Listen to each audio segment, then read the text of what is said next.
have many guys come to me concerned about their mental health, their mental well-being. They're feeling the strain, they're more stressed, they're restless, they're overthinking, not getting enough sleep, feeling more pressure, which creates more anxiety.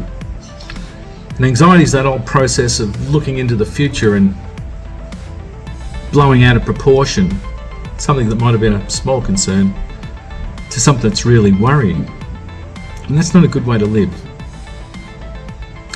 A little bit of anxiety is probably healthy though. It's a natural process.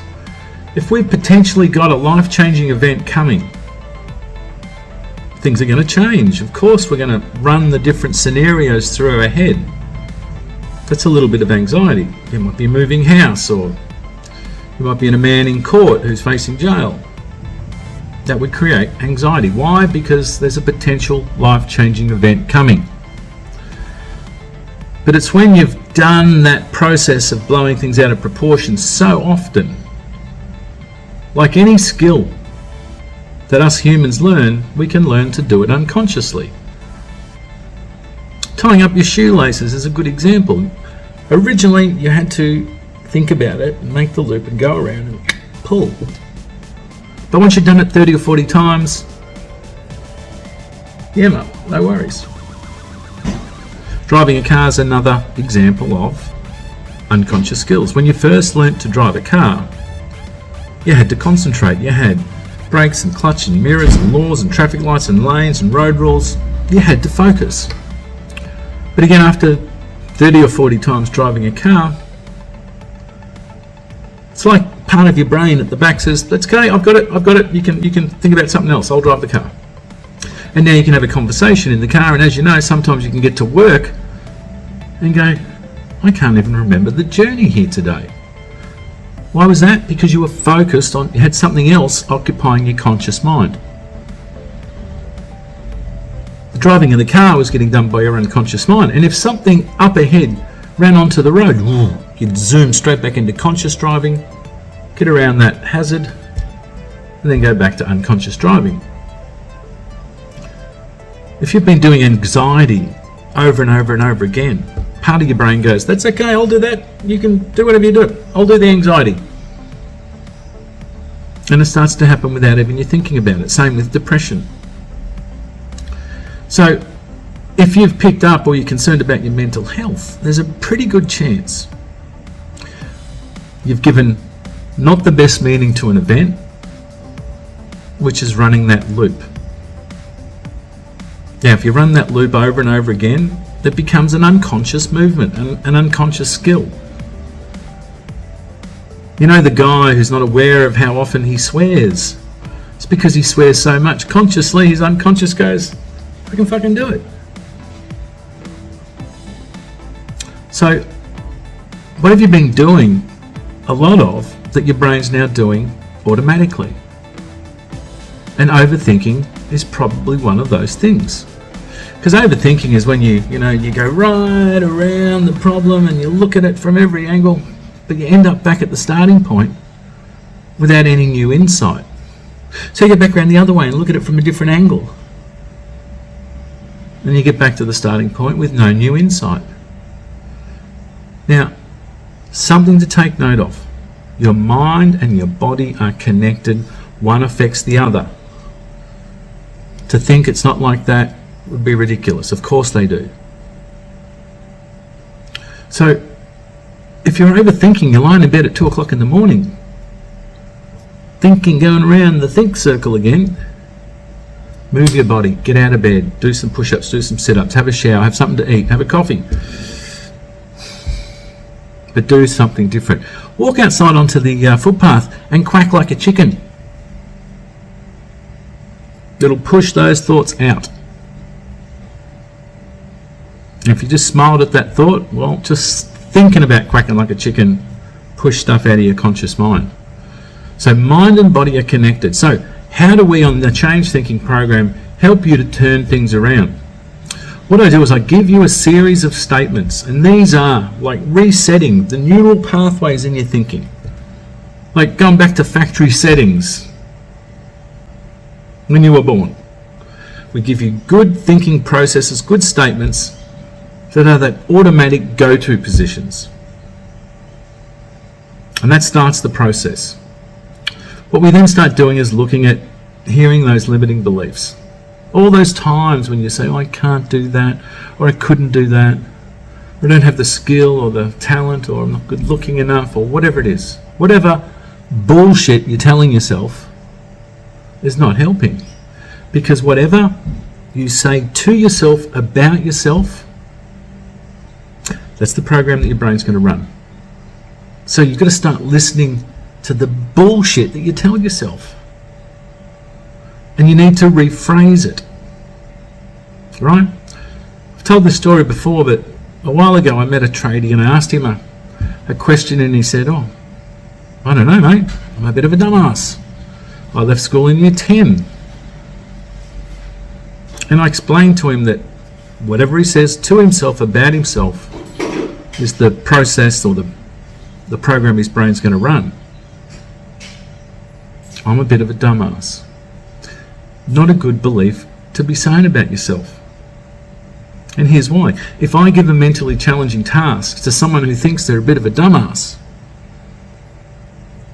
they're not going to do the task. They're going to delegate it or put it to the bottom of the pile because they don't believe they can do it. Now, I made my point to this guy, and he said, well, what should I tell myself?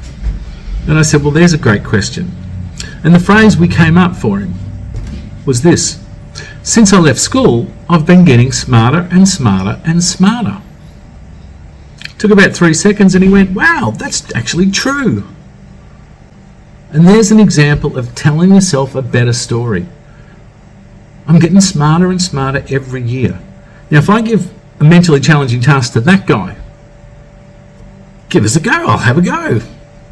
And if he can't do it, he says, well, try me next year because I'm getting smarter every year. I'll be able to do it next year. See, it's a can-do belief. It's an enabling belief. But when he verbalizes, I'm a bit of a dumbass, I left school at year 10. And this guy had been saying it for 24 years. So I'm glad we crossed paths because he doesn't say that anymore. You have to watch your negative self-talk and you have to be able to reframe. It's another skill that we go into in the program. Reframing is that ability to look at something that initially looks shit.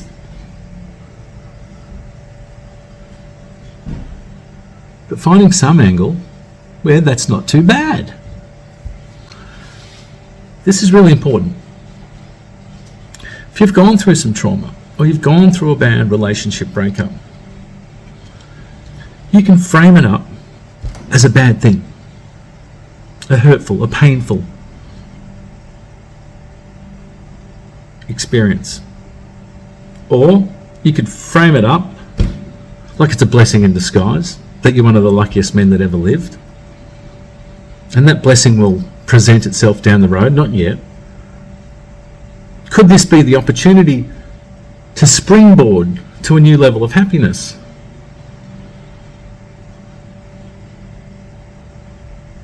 Why wouldn't you think like that? So, if you're in the habit of looking at your past and framing it up that was shit, it's going to bring you down every time that subject comes up for the rest of your life. You'll be reminded of how you got hurt, how you got screwed over, how you got put behind the 8 ball. It could even send you in a bad mood if you think about it long enough. In fact, if you think about it long enough, it'll take you to an early grave. It's really important that we frame up things, anything that's, even if it's been bad, at the very least, frame it up as a learning experience. Because when you can reframe and see the positive in just about everything, you remove negative and bad things from your life. And if you're living a life that doesn't come across bad things, guess what happens to your level of happiness? It goes up. And you've started to turn the corner And you've got a spring in your step every day. Why? Because there's not really any bad things going on. You might have some challenging things to deal with, but don't label them as bad. Now, this takes practice. It takes the ability to look at things from a different point of view. And as we go through the change thinking program, it becomes more natural, and it gets to the point where it becomes an unconscious skill. Something that you used to call bad, as it happens now, you will go, well, even though that's bad, the good thing is blah, blah, blah. That's when you're starting to live a happy life. Now, we haven't even got into values. Values are great. They'll give you clarity about what's important. If you know what's important and the pecking order of importance, you can't make a bad decision, because the best decision that you can make can only be based on what's most important to you. There could be no better decision if you respect the order of your values. Now, if you make a decision that violates your values, well, that's when your intuition's going to go, man, don't do that. And that's when it doesn't work out and you go, damn, I knew it. You made a decision that violates your values. If you make a decision that respects and honours your values, the hierarchy of importance, even if it doesn't work out, you'll be okay. Because there couldn't have been a better decision that you could have made when you base it on what's most important to you. The change thinking program's set up more or less into two halves. The starter program will get you changing your thinking so you see the world in a different way. You hear things that you didn't hear before. You hear language patterns you've been trained to hear. And you know how to respond to those phrases that other people make. And you learn to be composed and to feel relaxed and to decide how you want to feel. Because in this program we teach you about how to get into state. There's a state to do a presentation. There's a state to have fun. There's a state to do some deep study. And so often people try and do the wrong task in the wrong state.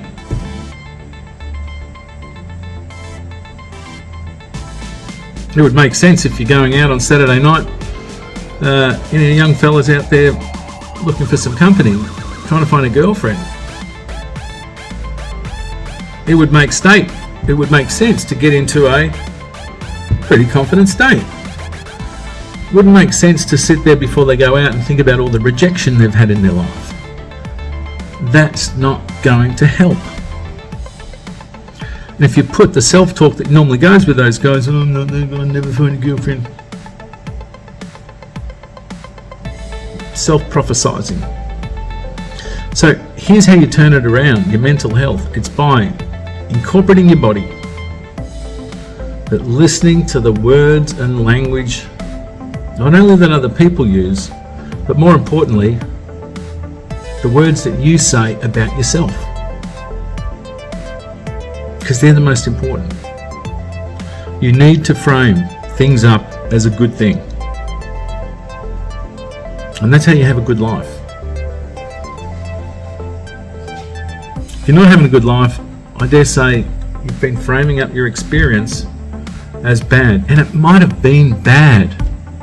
My point is, you don't have to frame up the meaning of it as bad.